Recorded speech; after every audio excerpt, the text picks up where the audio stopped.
Hi my dear friends, hope you are all doing well. ഇന്ന് നമുക്ക് യാസിസ് അഫാരി എഴുതിയ earth is our front എന്ന പോം ഡിസ്കസ് ചെയ്യാം. അപ്പോൾ യാസിസ് അഫാരി ഒരു ജമൈക്കൻ പോയറ്റാണ്. അതുപോലെ ഈ പോം തീം എന്താണെന്ന് ചോദിച്ചു കഴിഞ്ഞാൽ മനുഷ്യൻ്റെയും പ്രകൃതിയുടെയും പരസ്പര ബന്ധത്തെ ഈ പോം എക്സ്പ്ലോർ ചെയ്യുന്നു. അതായത് ഹ്യൂമൻ്റെയും നേച്ചറിൻ്റെയും ഇൻ്റർ കണക്റ്റഡ്നെസ്സിന്. ഓക്കെ, അതുപോലെ ഈ പോം എംഫസൈസ് ചെയ്യുന്നത് എർത്തിൻ്റെ റോളും അതുപോലെ ഹ്യൂമൻ്റെ റോളുമാണ്. എർത്തിൻ്റെ റോൾ എന്ന് പറഞ്ഞാൽ earth role as a provider. Earth എന്ന് പറഞ്ഞാൽ ഒരു പ്രൊവൈഡറാണ്, ദാതാവാണ്, സപ്ലയറാണ്. നമുക്ക് വേണ്ടുന്ന കാര്യങ്ങളെല്ലാം ഭൂമി നമുക്ക് തരുന്നുണ്ട്.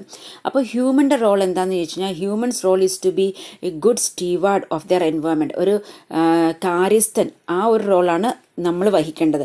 നമ്മൾ എർത്തിനെ ഗാർഡ് ചെയ്യണം. അതുപോലെ എർത്തിൻ്റെ കീപ്പർ ആയിരിക്കണം നമ്മൾ. ഓക്കെ, അപ്പോൾ സ്റ്റീവാർഡ് ആയിരിക്കണം, ഗാർഡിയൻ ആയിരിക്കണം, കീപ്പർ ആയിരിക്കണം. അതാണ് നമ്മൾ ആസ് എ ഹ്യൂമൻ ബീയിൻ്റെ റോള്. അപ്പം നമ്മുടെ പോയം നമുക്ക് ഡിസ്കസ് ചെയ്യാം. The earth is a garden of creation. അപ്പോൾ ഈ വരി ഹൈലൈറ്റ് ചെയ്യുന്നത് earth role as a nurturing provider. Earth എന്ന് പറഞ്ഞാൽ ഭൂമി എന്ന് പറയുന്ന ഒരു പോഷക ദാതാവാണ്. അതുപോലെ സോഴ്സ് ഓഫ് ലൈഫ്, അതായത് ജീവൻ്റെ ഉറവിടം എന്നീ നിലകളിൽ ഭൂമിയുടെ പങ്കിനെ എടുത്തു കാണിക്കുകയാണ് ഈ വരികൾ. The earth is a garden of creation എന്നുള്ളത്. അതായത് എർത്ത് എന്ന് പറയുന്ന ഒരു സോഴ്സ് ഓഫ് ലൈഫാണ്. അതുപോലെ home of everything include us, അത് എല്ലാറ്റിൻ്റെയും, അതെന്ന് വെച്ചാൽ നമ്മൾ ഉൾപ്പെടെയുള്ളവരുടെ ഒരു ഹോമാണ് ഈ ഭൂമി. അപ്പോൾ ഭൂമി ഒരു പൂന്തോട്ടം പോലെയാണ്. അതായത് നമുക്ക് ഭക്ഷണം, പാർപ്പിടം, ജീവിക്കാൻ ആവശ്യമായതെല്ലാം ഭൂമി നമുക്ക് നൽകുന്നു. പർപ്പസ്ലി ക്ലോത്ത്ഡ് വിത്ത് ലഷ് ഗ്രീൻ വെജിറ്റേഷൻ, അതായത് പച്ചപ്പ് നിറഞ്ഞ സസ്യജാലങ്ങൾ കൊണ്ട് വസ്ത്രം ധരിച്ചിരിക്കുന്നു.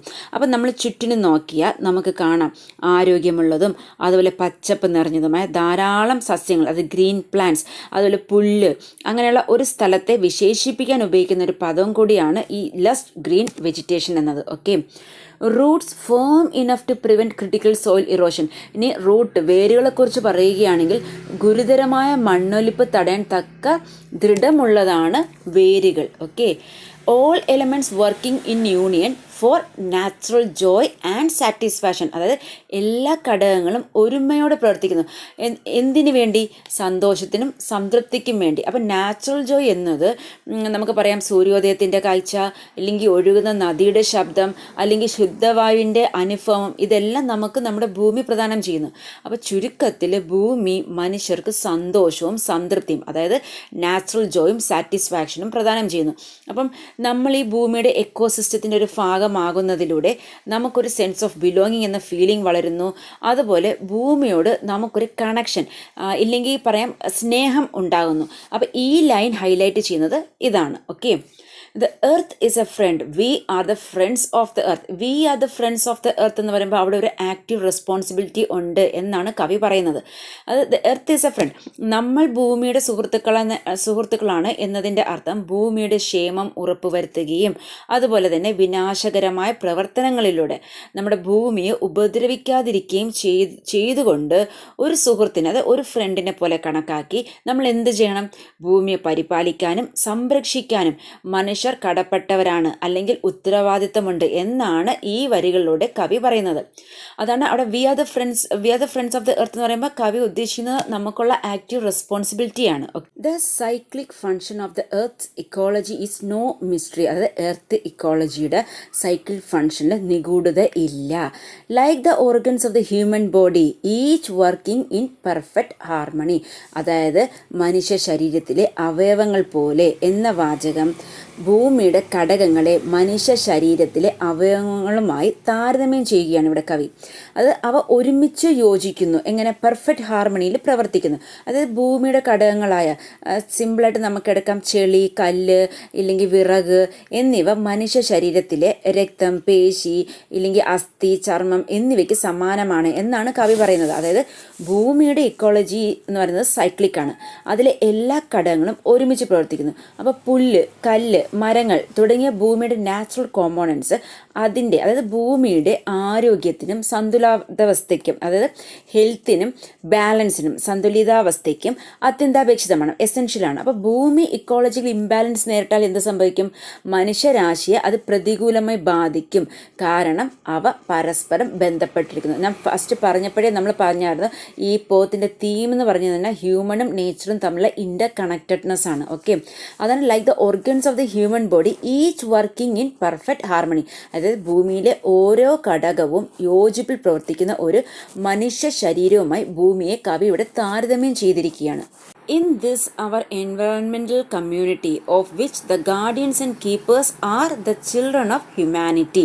ഈ children of humanity എന്ന പദം ഭൂമിയുടെ സംരക്ഷകരും പരിപാലകരുമായ മനുഷ്യരെ നമ്മളെയാണ് സൂചിപ്പിക്കുന്നത്. അപ്പോൾ in this our environmental community, അതായത് ഭൂമിയിലെ എല്ലാ ജീവജാലങ്ങളും പരസ്പരം ബന്ധപ്പെട്ടിരിക്കുന്ന ഒരു സമൂഹമായി കണക്കാക്കപ്പെടുന്നു എന്നാണ് ഇതിനർത്ഥം. അപ്പോൾ മനുഷ്യൻ ഭൂമിയുടെ സംരക്ഷകരും സൂക്ഷിപ്പുകാരും എന്ന നിലയിൽ ഭൂമിയെ സംരക്ഷിക്കുന്നതിലും പരിപാലിക്കുന്നതിലും ഉത്തരവാദികളാണ് നമ്മൾ. ഈ എൻവയോൺമെൻറ്റൽ കമ്മ്യൂണിറ്റി എന്ന് പറയുമ്പോൾ എല്ലാ സസ്യങ്ങളും മൃഗങ്ങളും പ്രകൃതി ഘടകങ്ങളും ഉൾപ്പെടെ ഭൂമിയിലെ മുഴുവൻ ആവാസ വ്യവസ്ഥയെയും സൂചിപ്പിക്കുന്നു. അതുപോലെ ഈ ഗാർഡിയൻസ് ആൻഡ് കീപ്പേഴ്സ്, അത് കീപ്പർമാരും സൂക്ഷിപ്പുകാരും ഈ സമൂഹത്തെ സജീവമായി സംരക്ഷിക്കുന്നതിലും പരിപാലിക്കുന്നതിലും അതിൻ്റെ സുസ്ഥിരത ഉറപ്പാക്കുന്നതിലും മനുഷ്യരായ നമ്മൾ വഹിക്കേണ്ട പങ്കിനെ പ്രതിനിധീകരിക്കുന്നതിനാണ് ആ ഒരു വേർഡ് യൂസ് ചെയ്തിരിക്കുന്നത്, ഗാർഡിയൻസ് ആൻഡ് കീപ്പേഴ്സ് എന്നുള്ളത്. The earth is a friend. We are the friends of the earth. ഇത് നമ്മൾ ഫസ്റ്റ് സ്റ്റാൻസയിൽ ലാസ്റ്റ് ലൈനിൽ ഡിസ്കസ് ചെയ്ത അതേ ലൈൻ തന്നെയാണ് പിന്നെയും വരുന്നത്. The rivers like blood streams flowing into the oceans. അപ്പം നദികളെക്കുറിച്ച് പറയുവാണ്. നദികളെ എന്തുമായിട്ടാണ് കമ്പയർ ചെയ്തിരിക്കുന്നത് കണ്ടോ? ബ്ലഡ് സ്ട്രീംസുമായിട്ടാണ് കമ്പയർ ചെയ്തിരിക്കുന്നത്. അപ്പോൾ ഇവിടെ കവി എന്താ പറയുന്നതെന്ന് വെച്ച് കഴിഞ്ഞാൽ നദികൾ ഭൂമിയുടെ ആരോഗ്യത്തിൻ്റെ ഒരു പ്രധാന ഭാഗമാണെന്നും അതുപോലെ തന്നെ മലിനമായ നദി രോഗബാധിതമായ ഒരു ഭൂമിയുടെ അടയാളമാണെന്നാണ് കവി ഇവിടെ സൂചിപ്പിക്കുന്നത്. അപ്പം റിവേഴ്സ് എങ്ങനെയാണ് കവി താരതമ്യം ചെയ്യുന്നത്? ഒരു ബ്ലഡ് സ്ട്രീം എന്നാണ്. അപ്പം നമ്മുടെ ശരീരത്തിൽ ബ്ലഡ് എങ്ങനെ സർക്കുലേറ്റ് ചെയ്യുന്നുവോ അതുപോലെ റിവേഴ്സ് എന്നത്, നദി എന്നത് പ്ലാനറ്റിൻ്റെ ഭൂമിയുടെ ഒരു പാർട്ട് ഓഫ് സർക്കുലേറ്ററി സിസ്റ്റം ആണ്. അപ്പോൾ ഈ നദിയെ ഗാർഡ് ചെയ്യേണ്ടത്, ഇപ്പോൾ നമ്മൾ ഇതിന് മുമ്പ് പറഞ്ഞായിരുന്നു നമ്മുടെ ഭൂമിയെ ഗാർഡ് ചെയ്യുന്നതിൻ്റെ ഇമ്പോർട്ടൻസ്, അതുപോലെ തന്നെയാണ് നദിയെ ഗാർഡ് ചെയ്യുന്നതിൻ്റെ ഇമ്പോർട്ടൻസ്, നമ്മൾ വഹിക്കേണ്ട പങ്കിനെക്കുറിച്ചാണ് ഇവിടെ പറയുന്നത്. Okay, returning secretly to the fleshy bowels of earth creation. Fleshy bowels of earth creation എന്ന് വെച്ചാൽ ഈ ലൈൻ എടുത്ത് കാണിക്കുന്ന എർത്തിൻ്റെ വൂംബ്, അതായത് ഭൂമിയുടെ ഉദരം എന്നാണ് ഉദ്ദേശിക്കുന്നത്. അതായത് എ പ്ലേസ്, ഭൂമിയുടെ ഉദരം എന്ന് പറയുമ്പോൾ A place of both birth and ഡീക്കെ, അതായത് വേർ ജീവൻ ഒറിജിനേറ്റ് ആകുകയും ചെയ്യുന്നു അതുപോലെ മടങ്ങുകയും ചെയ്യുന്ന ഒരു ഇടം, അതാണ് എർത്ത് എന്ന് പറയുന്നത്, എർത്തിൻ്റെ വൂംബ് എന്ന് പറയുന്നത്. ഓക്കെ, അപ്പോൾ ഈ റിട്ടേൺ സീക്രട്ട്ലി എന്ന് പറയുമ്പം സജസ്റ്റ് ചെയ്യുന്നത് ഒരു നാച്ചുറൽ പ്രോസസ്സ്. ആ നാച്ചുറൽ പ്രോസസ്സാണ് എങ്ങനെ ക്വയറ്റായിട്ട് ഒരു സൈക്ലിക് റിട്ടേൺ നടക്കുന്നുണ്ട് നേച്ചറിൽ, അതിനെയാണ് പറയുന്നത് return secretly to the fleshy bowels of earth creation. അതായത് ജീവൻ ഒറിജിനേറ്റ് ആവുന്നു അതുപോലെ തന്നെ അത് റിട്ടേൺ ആവുകയും ചെയ്യുന്നു. Evaporating to the atmospheric breath of life. അപ്പോൾ ഈ ലൈൻ പോയിന്റ് ചെയ്യുന്നത് വാട്ടർ സൈക്കിളിനെയാണ്. അതായത് വാട്ടർ എന്നുള്ളത് ഒരു സിമ്പിൾ ഓഫ് ലൈഫാണ്, ജീവൻ്റെ പ്രതീകമായ വെള്ളം ഭൂമിയുടെ ഉപരിതലത്തിൽ നിലനിന്നതിന് ശേഷം അത് അന്തരീക്ഷത്തിലേക്ക് മടങ്ങുകയും നമുക്കറിയാം പിന്നീട് അത് മഴയായിട്ട് ഭൂമിയിലേക്ക് മടങ്ങുകയും ചെയ്യുന്നു. അപ്പം ഈ ഒരു ലൈൻ സിംപ്ലൈസ് ചെയ്യുന്നത് എന്ന് വെച്ചാൽ we are connected to earth and dependent on earth. അതായത് ഈ വരി എംഫസൈസ് ചെയ്യുന്നത് എന്താണെന്ന് വെച്ചാൽ പ്രകൃതിയെ ബഹുമാനിക്കുകയും പരിപാലിക്കുകയും ചെയ്യണം എന്നതിൻ്റെ പ്രാധാന്യമാണ് ഊന്നി പറയുന്നത്. അതായത് ഭൂമിയിലെ വിഭവങ്ങൾ പുനരുപയോഗത്തിനായി അന്തരീക്ഷത്തിലേക്ക് മടങ്ങുന്നു, അതുപോലെ തന്നെ ജീവിതത്തിൻ്റെയും മരണത്തിൻ്റെയും തുടർച്ചയായ ചക്രത്തെയാണ് ഇത് പ്രതിനിധീകരിക്കുന്നത്. ഇത് റെപ്രസെൻ്റ് ചെയ്ത് the continuous cycle of life and death with resources on earth returning to the atmosphere to be recycled. Sun, moon and stars, solid, liquid and gas, land, sea and air, flesh, blood and spirit. അപ്പം sun, moon and stars എന്ന് പറയുമ്പോൾ നമുക്കറിയാം അത് celestial bodies ആണ്. Solid, liquid and gas എന്ന് പറഞ്ഞാൽ natural എലമെൻസും, flesh, blood and spirit എന്ന് പറയുമ്പോൾ ബയോളജിക്കൽ എൻറ്റിറ്റീസും ആണ്. അപ്പം ഈ പോം ഇതെല്ലാം യൂസ് ചെയ്തിരിക്കുന്നത് ഇവയെല്ലാം യൂസ് ചെയ്തിരിക്കുന്നത് ഒരു മെറ്റഫറിക്കൽ സിസ്റ്റമായിട്ടാണ്. അത് എന്ത് സിംബിളൈസ് ചെയ്യാനാണെന്ന് വെച്ച് കഴിഞ്ഞാൽ നേച്ചറിൻ്റെ സൈക്കിളിനെയും അത് പ്രകൃതിയുടെ ചക്രങ്ങളെയും അതുപോലെ ഇൻ്റർ കണക്റ്റഡ്നെസ്, അത് പരസ്പര ബന്ധത്വത്തിനെയും പ്രതീകപ്പെടുത്താൻ വേണ്ടിയാണ് ഇത് യൂസ് ചെയ്തിരിക്കുന്നത്. ഇപ്പോൾ നമുക്ക് എടുക്കുവാണെങ്കിൽ സൺ, മൂൺ ആൻഡ് സ്റ്റാറിനെ റെപ്രസെൻ്റ് ചെയ്യുന്ന ഒരു ഡിവൈൻ അല്ലെങ്കിൽ നാച്ചുറൽ ഫോഴ്സസ് എർത്തിനെ ഗവേൺ ചെയ്യുന്ന, അതായത് സൂര്യൻ, ചന്ദ്രൻ, നക്ഷത്രങ്ങൾ ഭൂമിയെ നിയന്ത്രിക്കുന്ന ഒരു ഡിവൈനായിട്ടുള്ള ദിവ്യമായ അല്ലെങ്കിൽ പ്രകൃതി ശക്തികളെ പ്രതിനിധീകരിക്കുന്നു.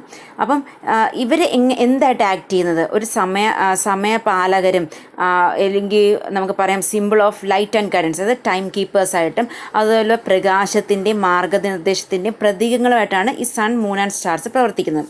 ഇനി സോളിഡ് സോളിഡ് ലിക്വിഡ് ആൻഡ് ഗ്യാസിനെ കുറിച്ച് പറയുവാണെങ്കിൽ ഈ എലമെൻറ്റ്സ് റെപ്രസെൻ്റ് ചെയ്യുന്നത് എർത്തിലെ ഫണ്ടമെൻ്റൽ സ്റ്റേറ്റ്സ് ഓഫ് മാറ്റർ ആണ്.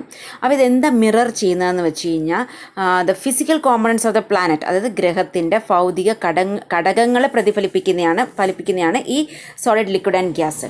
ഇനി ലാൻഡ്, സീ ആൻഡ് എയർ എന്ന് പറയുന്നത് ഈ components just like solid liquid and gas പോലെ തന്നെ ഈ ഘടകങ്ങൾ ഭൂമിയെ മേക്കപ്പ് ചെയ്യുന്ന അല്ലെങ്കിൽ ഫോം ചെയ്യുന്ന ഇല്ലെങ്കിൽ ഭൂമിയെ കോൺസ്റ്റിറ്റ്യൂട്ട് ചെയ്യുന്ന വ്യത്യസ്ത മേഖലകളെ പ്രതിനിധീകരിക്കുന്നു ഈ ലാൻഡും സീയും എയറും.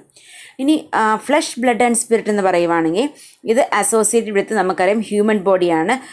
അതുപോലെ ഇത് എംഫസൈസ് ചെയ്യുന്നത് ഇൻ്റർ കണക്റ്റഡ്നെസ് ഓഫ് ഹ്യൂമണും നേച്ചറുമാണ്. അതായത് മനുഷ്യ ശരീരവുമായി അതിൻ്റെ എസൻസുമായി ബന്ധപ്പെട്ടിരിക്കുന്നു ഈ ഫ്ലഷ്, ബ്ലഡും സ്പിരിറ്റും. അതുപോലെ തന്നെ മനുഷ്യൻ്റെയും പ്രകൃതിയുടെയും പരസ്പര ഇൻ്റർ കണക്റ്റഡ്നെസ്സിനും ഊന്നി പറയാൻ വേണ്ടി ഈ പോയത്തിൽ യൂസ് ചെയ്തിരിക്കുന്നതാണ് ഈ ഫ്ലഷും ബ്ലഡും സ്പിരിറ്റും എന്നിവ.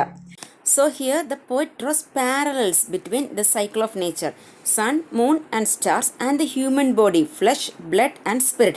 അപ്പോൾ ഇത് എന്തിനു വേണ്ടിയാണ് ഈ പാരലൽ എന്ന് വെച്ച് കഴിഞ്ഞാൽ എംഫസൈസ് ചെയ്ത് കാണിക്കാൻ വേണ്ടി, അതായത് ഭൂമി മനുഷ്യരാശിയുടെ സുഹൃത്താണെന്നതുപോലെ പ്രകൃതിയുടെ ഭാഗമാണെന്നും ഊന്നി പറയുകയാണ് കവി ഇവിടെ. The earth is a friend, we are the friends of the earth. Like the lungs of man, the trees breathe to keep the earth alive. അപ്പോൾ ഈ വരി എന്താ ഉദ്ദേശിക്കുന്നത് വെച്ച് കഴിഞ്ഞാൽ നമ്മുടെ ജീവൻ നിലനിർത്തുന്നതിൽ മരങ്ങൾ വഹിക്കുന്ന ആ പ്രധാന പങ്കിനെ ആണ് ഉദ്ദേശിക്കുന്നത്. ഇപ്പോൾ മരങ്ങളും മനുഷ്യൻ്റെ ശ്വാസകോശങ്ങളും തമ്മിലുള്ള ശക്തമായ താരതമ്യം ഈ വരി എടുത്തു കാണിക്കുന്നുണ്ട്. ഇപ്പോൾ ഒരു എക്സാമ്പിളിന് ഫോട്ടോസിന്തസിസ് വഴി മരങ്ങൾ എന്താ ചെയ്യുന്നത്, കാർബൺ ഡൈ ഓക്സൈഡ് സ്വീകരിക്കുന്നു, അതുപോലെ ഓക്സിജൻ പുറത്തേക്ക് തള്ളുന്നു.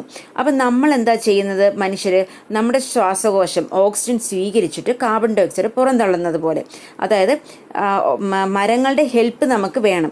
അപ്പോൾ ആരോഗ്യകരമായ ഒരു അന്തരീക്ഷം നിലനിർത്തുന്നതിൽ മരങ്ങൾ വഹിക്കുന്ന ആ പ്രധാനപ്പെട്ട പങ്കിനെയും അതുപോലെ തന്നെ മനുഷ്യൻ്റെയും പ്ലാനറ്റിൻ്റെയും വെൽബീയിങ് ഇല്ലെങ്കിൽ ക്ഷേമത്തിന് മരങ്ങൾ അത്യാവശ്യമായതിനാൽ അവരെ സംരക്ഷിക്കാനും കടപ്പെട്ടവരാണ് നമ്മൾ എന്ന് ഈ വരികൾ നമുക്ക് മനസ്സിലാക്കി തരുന്നത്. അതാണ് like the lungs of man, the trees breathe to keep the earth alive.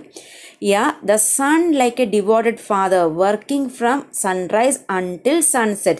അതായത് പിതാവിൻ്റെ ഒരു പിതാവിൻ്റെ സ്നേഹം, ഒരു ഡിവോട്ടഡ് ഫാദർ എന്ന് പറയുമ്പോൾ എങ്ങനെയായിരിക്കും, ഒരു അൺകണ്ടീഷണൽ ലവ് ആയിരിക്കും, ഒരു കോൺസ്റ്റൻറ്റ് ലവ്, അതുപോലെ ഭയങ്കര സപ്പോർട്ടായിരിക്കും. അച്ഛനെന്ന് പറയുമ്പോൾ അങ്ങനെയല്ലേ നമുക്ക്. അപ്പോൾ ഇവിടെ സൺ എന്ന് പറയുമ്പോൾ ഒരു simple of natural simple of warm, light, fire, abundance, അതായത് സമൃദ്ധിയുടെ ഒരു സിമ്പിളായിട്ടാണ് സണ്ണിനെ നമ്മൾ കണക്കാക്കുന്നത്. അപ്പോൾ ലൈക്ക് എ ഡിവോട്ടഡ് ഫാദർ, അതായത് സൺ ലോകത്തിന് വെളിച്ചവും ഊർജ്ജവും നൽകുന്നു. അപ്പോൾ സൂര്യൻ എല്ലാ ദിവസവും ഉദിക്കുന്നുണ്ട്. അതുപോലെ തന്നെ ഒരു പിതാവ് തൻ്റെ കുട്ടികളുടെ വളർച്ചയ്ക്കും അതുപോലെ തന്നെ ക്ഷേമത്തിനും പിന്തുണയ്ക്കുന്നത് പോലെ, അതാണ് ഡിവോട്ടഡ് ഫാദർ എന്ന് ഇവിടെ അത്രയും ഇമ്പോർട്ടൻസ് കൊടുത്ത് പറയുന്നത്. സൂര്യൻ സസ്യങ്ങളെ പോഷിപ്പിക്കുകയും ചെയ്യുന്നു. അത് സൂര്യൻ തൻ്റെ ശക്തിയും ഊർജവും ഈ ഭൂമിയിലുള്ള എല്ലാ ജീവജാലങ്ങൾക്കും നൽകുന്നതിലൂടെ ഈ ഭൂമിയെ ഒരു ഡിവോട്ടഡ് ഫാദർ തൻ്റെ കുട്ടിയെ എങ്ങനെ പരിപാലിക്കുന്നുവോ അതുപോലെ ഭൂമിയെ പരിപാലിക്കുന്നു. And the moon like a loving mother working from dusk until dawn shining with the sweet embrace of a children the stars.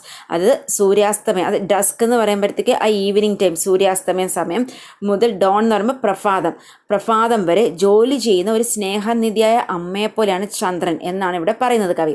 അത് shining with the sweet embrace of a children, അത് അവളുടെ മക്കളായ നക്ഷത്രങ്ങളുടെ മധുരമായ ആലിംഗനത്താൽ നല്ല തിളങ്ങുന്നു സ്കൈയിൽ. Okay, the earth is a friend, we are the friends of the earth.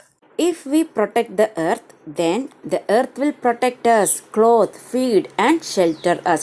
അപ്പോൾ ഈ ലൈൻ ഹൈലൈറ്റ് ചെയ്യുന്നത് മനുഷ്യൻ്റെയും പരിസ്ഥിതിയുടെയും, അത് ഹ്യൂമൻസിൻ്റെയും എൻവയറമെൻറ്റിൻ്റെയും ഇൻ്റർ കണക്റ്റഡ്നെസ് ആണ്. അത് നമ്മുടെ ഗ്രഹത്തെ പരിപാലിക്കുന്നത് നമ്മുടെ സ്വന്തം ക്ഷേമവും അതുപോലെ നിലനിൽപ്പിനും ഉറപ്പാക്കുമെന്നാണ് ഈ വരികൾ ഊന്നി പറയുന്നത്. അതുകൊണ്ടാണ് പറയുന്നത് if we protect the earth, earth will protect us. അതായത് ഇപ്പോൾ ഭൂമി നമുക്ക് സസ്യങ്ങളിലൂടെയും മൃഗങ്ങളിലൂടെയും ഭക്ഷണം നൽകുന്നു. അതുപോലെ തന്നെ പരുത്തി, കമ്പിളി പോലുള്ള വസ്തുക്കളിലൂടെയും അതുപോലെ തന്നെ മൃഗങ്ങളിലൂടെയും വസ്ത്രങ്ങൾ നമുക്ക് കിട്ടുന്നു. അതുപോലെ മരങ്ങളിൽ നിന്നും അതുപോലെ അവയിൽ നിന്ന് ലഭിക്കുന്ന വസ്തുക്കളിൽ നിന്നും പാർപ്പിടത്തിന് ആവശ്യമായ കാര്യങ്ങൾ നമുക്ക് ലഭിക്കുന്നുണ്ട്.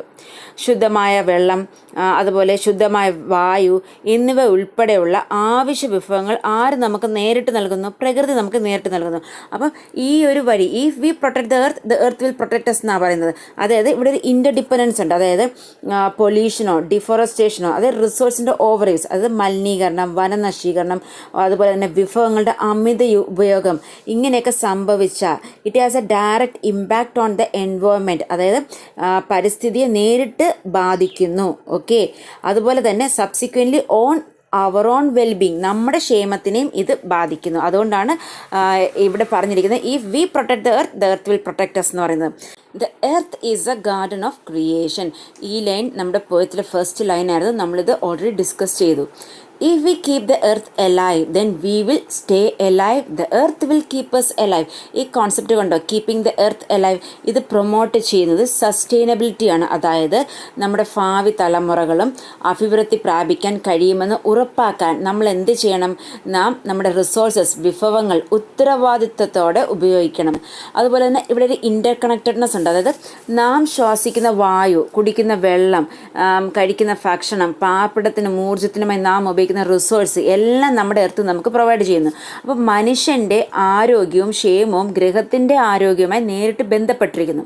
അപ്പോൾ ഒരു കാലാവസ്ഥ വ്യതിയാനമോ മലിനീകരണമോ വിഭവങ്ങളുടെ കുറവ് എക്കോസിസ്റ്റം അല്ലെങ്കിൽ ആവാസ വ്യവസ്ഥയെ മാത്രമല്ല നമ്മുടെ സ്വന്തം ജീവനെയും ഭീഷണി ഉണ്ടാക്കും എന്നുള്ളത് ഒന്നുകൂടെയും പറയുന്നതാണ്. If we keep the earth alive then we will stay alive, the earth will keep us alive.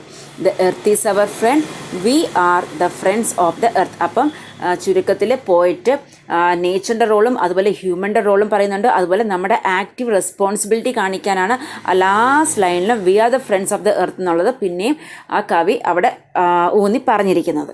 I hope you are clear with this explanation. Thank you. Have a nice day.